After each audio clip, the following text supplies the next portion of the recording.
이런 때 마침 교육 심포지움을 갖게 된 것에 대해서 정말 참 다양한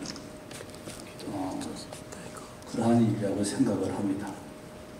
자, 오늘 이 본문 말씀 가운데 보면 이 시대나 지금 시대나 너무 흡사한 것을 발견할 수가 있어요. 그래서 1절 말씀 가운데 보니까는 아이 사무엘이 엘리 앞에서 여호와를 섬길 때에는 여호와의 말씀이 희귀하여 이상이 흔히 보이지 않더라 그랬어요. 이 시대를 방영하고 있는 그런 말씀이 아닌가 생각이 됩니다. 오늘날 이 시대 그야말로 여기 말씀과 같이 오늘날 영적 지도자들에게 있어서 마치 내 얼굴에 침 뱉는 것 같으지만은 이 말씀 가운데 보니까는 엘리 앞에서 그런 말씀이 있는데 오늘 이 영적 지도자들 이 엘리의 모습이 좀 생각이 나요.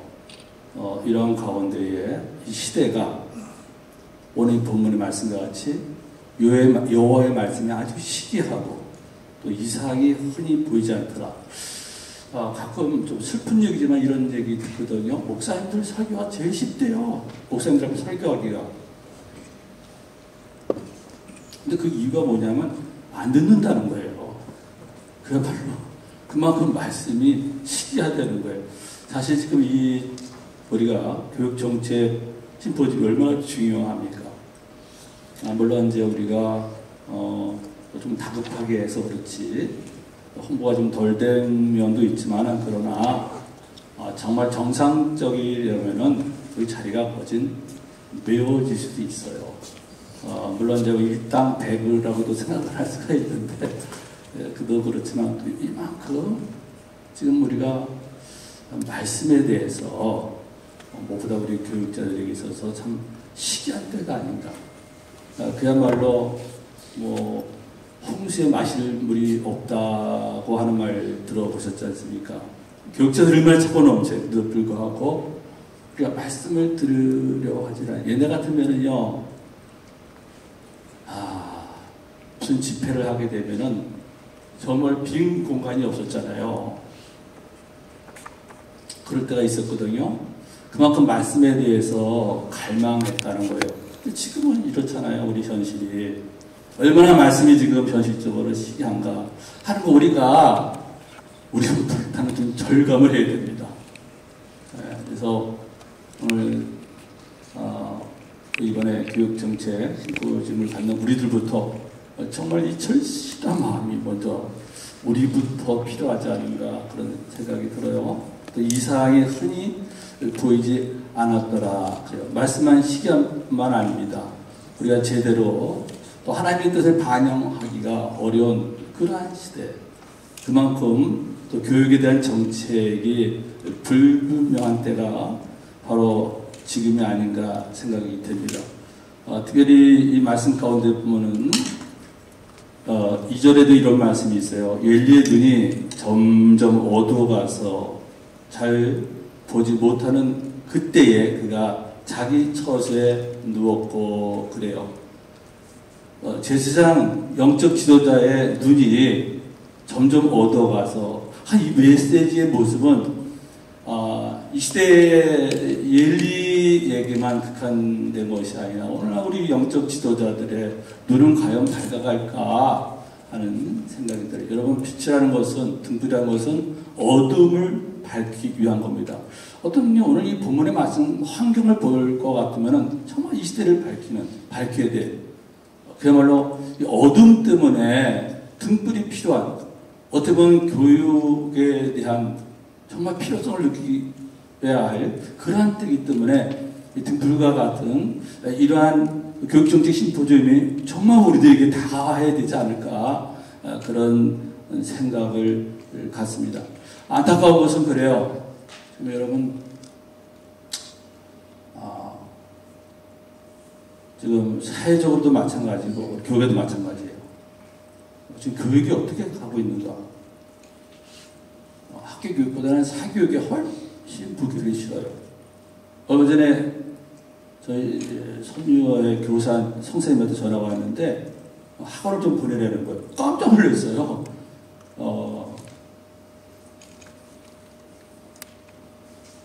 헤비 할아버지가 이제 목사님이 알아서 그런 것 같아요. 교회를 다니는 것 같기도 하고. 그래서 사교육을 좀 시키라고. 이게 지금 학교에서 온 거예요.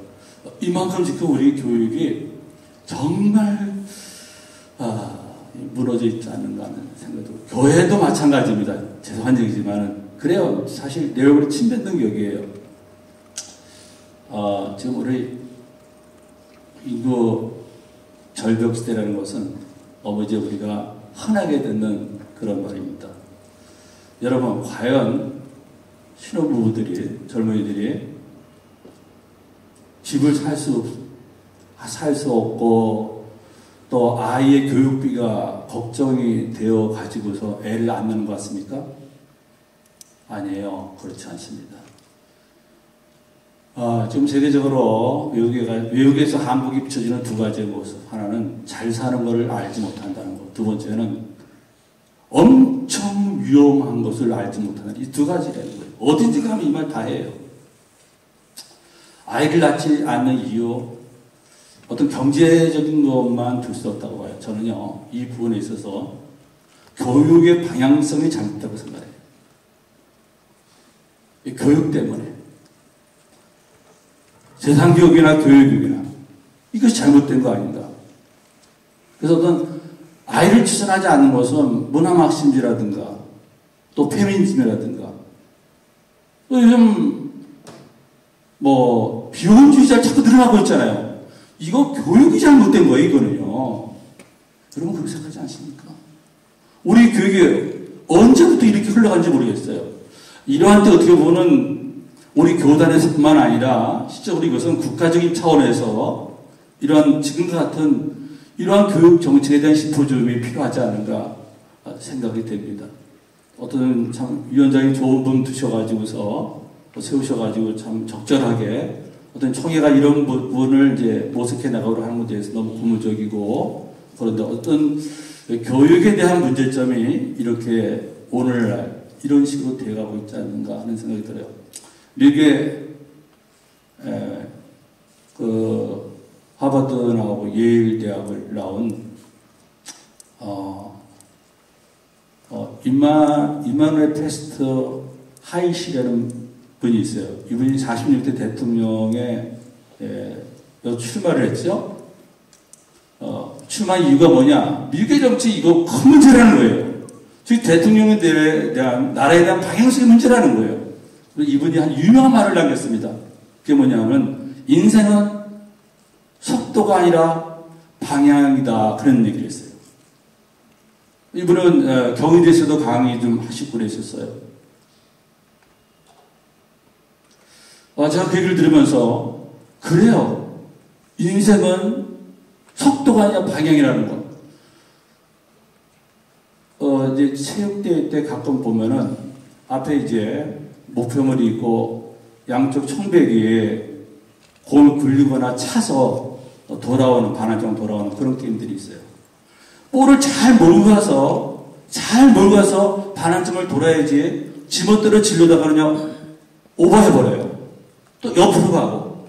그래서 엄청 빠른 속도로 가지만은 오른 지점에는 늦게 들어온다고요. 이와 같이 지금 우리 교육의 정책이 그냥 속도제로만 급급했지 않는가.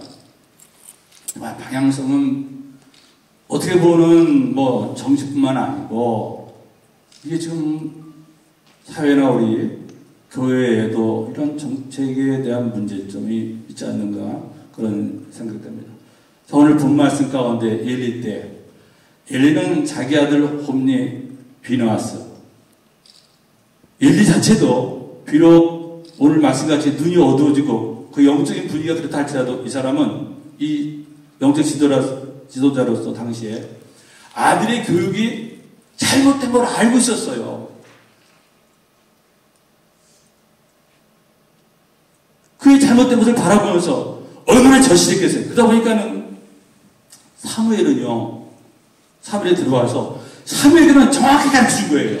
교회 안에서 성장하게 하고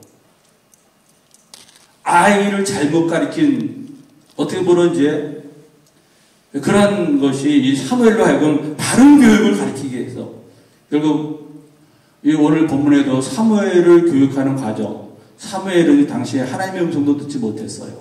그렇지만은 엘리에게 가서 3번씩이나 똑같은 질문을 했을 때 엘리가 아하, 이게 예사 문제가 아니라 그렇게 바르게 얘기합니다. 너 이번에는 똑같은 음성이 들리거든. 무릎을 꿇고라. 주의 종이 듣겠사오니 내게 말씀하소서 라고 얘기를 하라.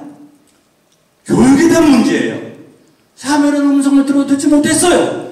근데 이런 바른 교육을 통해서 그 음성을 듣고서 비로소 그 앞에 무릎 꿇겠답니다. 그리고 하나님 이스라엘 향한 이러한 비전이 어떻게 보면 정책과 전략이 펼쳐져가는 그런 모습을 볼 수가 있어요. 지금 이런 시대가 아닌가 생각됩니다. 저는 나름대로 기대를 합니다. 오늘 이렇게 우리 위원장님을 비롯해서 오늘 이렇게 참석하신 분들을 보니까는 정말 교육에 대해서 교회만 아니라 한국 교회에 대해 상당히 염려하는 분들이에요. 이런 분들 이런 교육 심포지움을 통해서 이것이 어떤 변화의 어떤 반환점이 됐으면 좋겠다. 그리고 교육이 얼마나 중요한 것인가. 오늘 비록 이 당시의 사회가 이렇게 어두워가는 그런 시대였지만 그런데도 불구하고 사무엘의 바른 교육을 통해서 이스라엘이 다시 회복되어지는 그런 모습을 통해서 오늘 이 심포지엄이 그러한 계기가 됐으면 좋겠다고 하는 그런 마음으로 잠시 말씀을 전했습니다. 감사합니다.